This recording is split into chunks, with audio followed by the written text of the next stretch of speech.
ICSE बोर्डाकडून नुकताच 10वीचा निकाल जाहीर झाला असून श्रीमती सुलोचनादेवी सिंघानिया या शाळेतून किमया बउआ ही 99.8% गुण मिळवून शाळेत प्रथम आली आहे। किमयाच्या यशाचा आम्हाला आनंद होत असल्याच्या भावना शाळा प्रशासनानं व्यक्त केल्या आहेत। किमया ही तीनहात नाका येथे राहत असून तिचं शालेय शिक्षण श्रीमती सुलोचनादेवी सिंघानिया शाळेत पूर्ण झाले। तिने 10वीच्या परीक्षेत हे सुवर्ण यश मिळवले। किमयानं आपल्या यशाचं श्रेय शिक्षक आणि आपल्या पालकांना दिलं आहे। गणित हा आपला आवडता विषय असून त्यात आपण सर्वात चांगले गुण प्राप्त केल्याचं किमयानं सांगितलं। आपण दररोज अभ्यास करीत होतो। शाळेत जे शिकवायचे त्याचा सराव घरी येऊन करत असू। पहिल्यापासूनच आपल्याला लिखाणाचा सराव सुरू ठेवला आणि त्याची मदत आपल्याला परीक्षेत झाली। 11वीला आपण विज्ञान ही शाखा निवडणार असून विज्ञान हा आपला आवडता विषय असल्यानं त्यात क्षेत्रात पुढील करिअर करेल अशी इच्छा तिनं व्यक्त केली आहे। आपल्याला अपेक्षा असली तरी निकाल पाहून सुखद धक्का बसला, स्वप्न सत्यात उतरल्यासारखं वाटत असल्याचंही तिने सांगितलं। किमयाची आई गृहिणी तर वडील उद्योजक आहेत। तिला तिच्या अभ्यासात तिच्या आईचं मोलाचं सहकार्य केल्याचंही तिनं सांगितलं।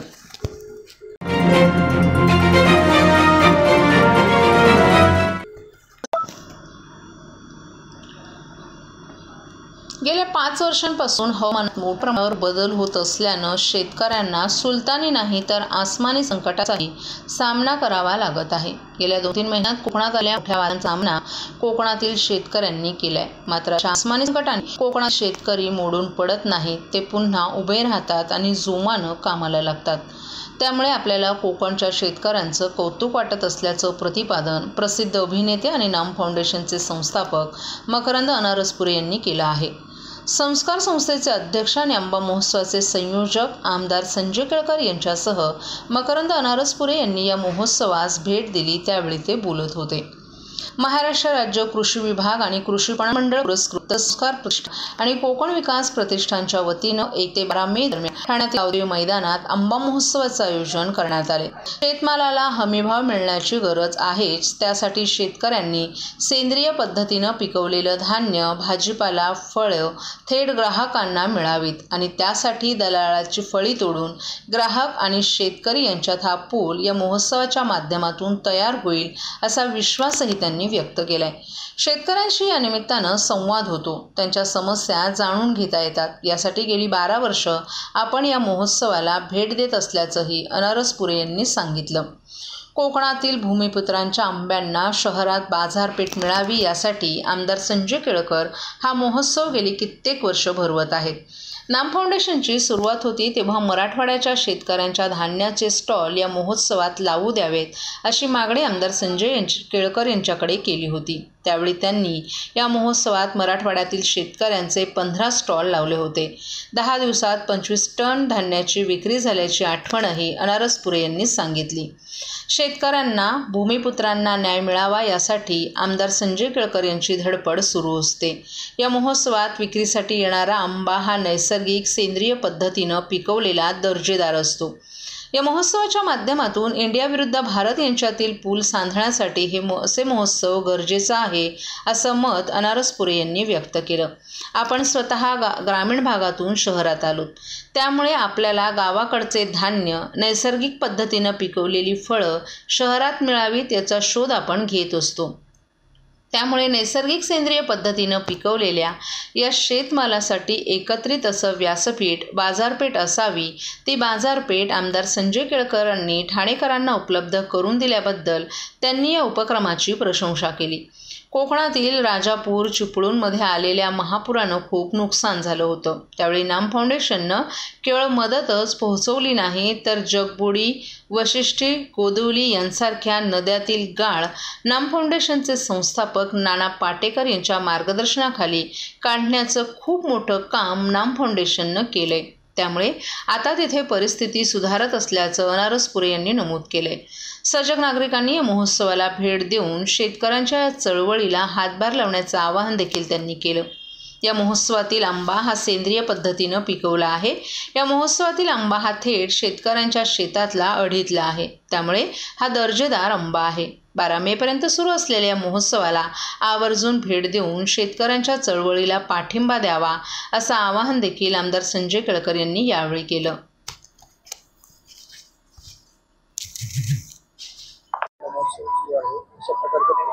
आंबा महोत्सव या ठिकाणी 1 तारखेपासून सुरू झाला, 12 तारखेपर्यंत आहे आणि एवढा उष्मा असून सुद्धा आंबा उत्पादक शेतकरी या ठाण्याच्या आंबा उत्सवाला, कारण ही एक प्रकार चळवळ आहे, त्याच्यामुळे इथला कोकणातला आमचा शेतकरी अतिशय खुश आहे. आणि काल तर गर्दीचा उच्चांक होता. 12 तारखेपर्यंत आहे. मी नागरिकांना आवाहन करेन की आपण अवश्य भेट द्या, या चळवळीला ताकद द्या, आमच्या शेतकऱ्यांना पाठबळ द्या आणि आंबा महोत्सवाला या निमित्ताने आपण अवश्य व्हिजिट करा, आंबा पण खरेदी करा आणि आंबा महोत्सवाची शेतकऱ्यांची देखील भेट घ्या. काय वेगळेपण असतं आपल्या आंबा महोत्सवात? मी खऱ्या अर्थाने शेतकरीच त्याचा आंबा घेऊन येतो आणि त्याच्यावर कुठली प्रक्रिया केलेली नसते आणि त्याच्यामुळे असली आंबा जर चाखायचा असेल, खरा देवगडचा, खरा रत्नागिरीचा, मालवणचा, सावंतवाडीचा, की ज्याच्यावर कुठेही काही पावडर मारलेली नाही, थेट शेतातला आडीतला आंबा जो आहे तो जर चाखायचा असेल तर तो इथे या. म्हणजे तुम्हाला भाव पण शेतकऱ्याला देता येईल, रास्त भाव, आणि तुम्हाला दर्जेदार आंबा जो आहे तो निश्चितपणे मिळेल. काय आव्हान करायला ठाणेकर नागरिकांना? मी ठाणेकर नागरिकांना आव्हान करेन की अजून हा महोत्सव 12 मे पर्यंत चालू आहे. आपण अवश्य एकदा या ठिकाणी भेट द्या आणि आपल्याला निश्चितपणे कळेल, कारण की आता हे 17वं वर्ष आहे. या चळवळीची विश्वासार्हता एवढी मोठी आहे की ठाण्याच्या बाहेरचे लोकही याला आतुरतेने वाट बघत असतात की किती तारखेला सुरू होतोय, आणि तारीख पण आपली ठरलेली असते. त्याच्यामुळे आपण 12 तारखेपर्यंत असल्यामुळे अवश्य या ठिकाणी या आणि शेतकऱ्याला पाठबळ द्या.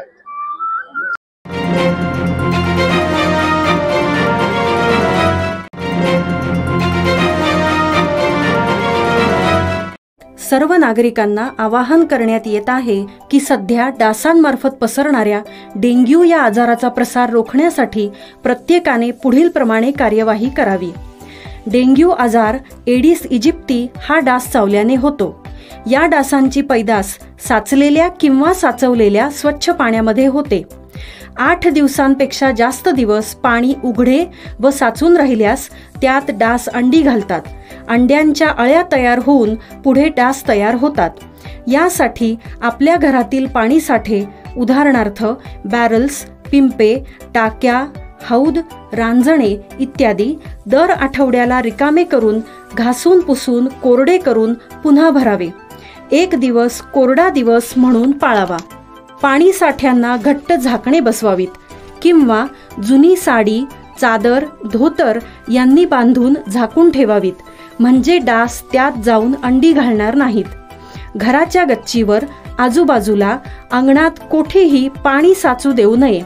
भंगार सामान उघड्यावर टाकू नये, उदाहरणार्थ टायर्स, प्लास्टिक सामान, कुंड्या, टाकाऊ वस्तू इत्यादी. अशा सामानात पावसाचे पाणी साठून त्यात डेंग्यूच्या डासांची पैदास होते. घरातील कूलर्स, फ्रीजच्या पाठीमागील ट्रे हे देखील वेळोवेळी कोरडे करावेत. लक्षात ठेवा, नुसत्या फवारणीने डास घनता कमी होत नाही, तर त्यासाठी डास पैदास ठिकाणे नष्ट करणे ही आपल्या सर्वांची जबाबदारी आहे. कोणताही ताप अंगावर न काढता जवळच्या शासकीय रुग्णालयात मोफत औषधोपचार घ्या. अशा प्रकारे नागरिकांनी सहकार्य केल्यास डेंग्यूचा प्रसार रोखणे सहज शक्य आहे.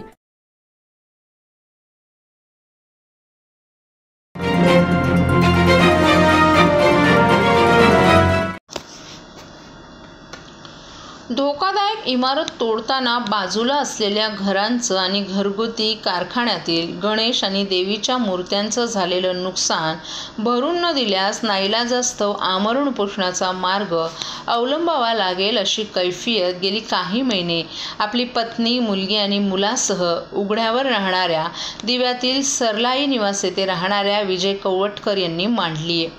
विजय कवटकर हे गेली 19 वर्ष दिव्यात राहत असून गणपती आणि देवींच्या मूर्त्या बनवणं हे त्यांचे उदरनिर्वाहाचं मुख्य साधन आहे. ते राहत असलेल्या बाजूची अनधिकृत कनिष्का ही इमारत त्या इमारतीतील सदनिकाधारकांनी महापालिकेकडून धोकादायक ठरवली होती।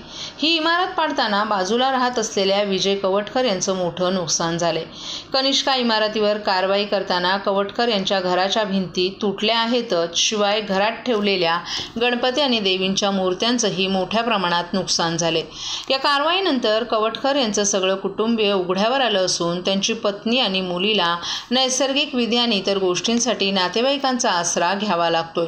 कनिष्का इमारत धोकादायक नसताना त्यातील सदनिकाधारकांनी कुठल्या कारणाने ही इमारत धोकादायक ठरवली असा प्रश्न कवटकर यांनी विचारलाय। दिव्यातील एका बांधकाम व्यावसायिकाला कनिष्का इमारत आणि तिच्या आजूबाजूच्या जागेवर मिळून मोठी इमारत बांधायची आहे।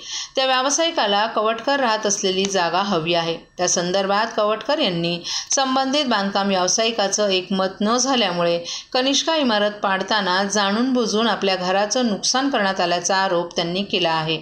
कवटकर यांनी महापालिका प्रशासनाकडे या प्रकरणी दाद मागितली असून न्याय न मिळाल्यास शेवटचा उपाय म्हणून संपूर्ण कुटुंबासह आमरण उपोषणाला बसणार असल्याचं कवटकर यांनी सांगितलं।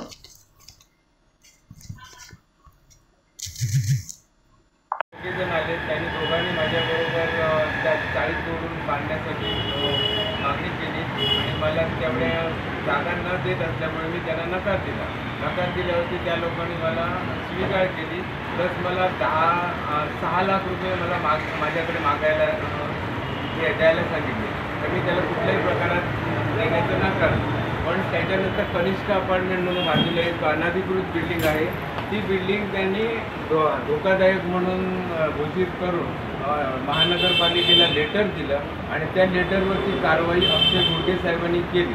पण ती अक्षय गुडगे साहेबांनी कारवाई करताना माझ्या रूमवरती कुठल्याही प्रकारची सेफ्टी न करता त्यांनी ती कारवाई केली आणि माझा पूर्ण गणपतीचा कारखाना, गणपती सर्व प्रकारचे माझे म्हणजे नुकसान केलेलं आहे आणि माझं पूर्ण घराचं नुकसान केलेलं आहे। घरातील सर्व सामानसुद्धा माझं खराब केलेलं आहे। तर त्याला मी विचारायला गेलो अक्षय गुडगे साहेबांना की हे माझं झालेलं नुकसान कोण भरून देणार। तर त्यांनी मला सांगितलं फक्त 1 मिनिटात तुम्हाला काय मांडायचं ते मांडा आणि मला बोलायला सांगितलं। मी त्यांना बोललो की माझं झालेलं नुकसान जर तुम्ही जे आहे ते केव्हा देणार। तर त्याने मला न देण्याचं सांगितलं, फक्त मी तुम्हाला पत्रे देईन, याच्या व्यतिरिक्त कुठलंही नुकसान मी भरून देणार नाही। आणि आज ती बिल्डिंग बांधायसाठी दुसरे बिल्डर आहेत प्रदीप जसवाल, सुभाष गजरे, आकाश पिंगळे ह्या लोकांनी मला दमदाटी करून ती बिल्डिंग बाजूची बिल्डिंग म्युन्सिपाल्टीला तोडायला लावली आणि माझ्या घरावरती जबरदस्ती ते भिंतीचे सगळे तुकडे टाकून माझ्या कारखान्याचं पूर्णतः नुकसान केलेलं आहे। तेव्हा हे सर्व दाखवा जरा।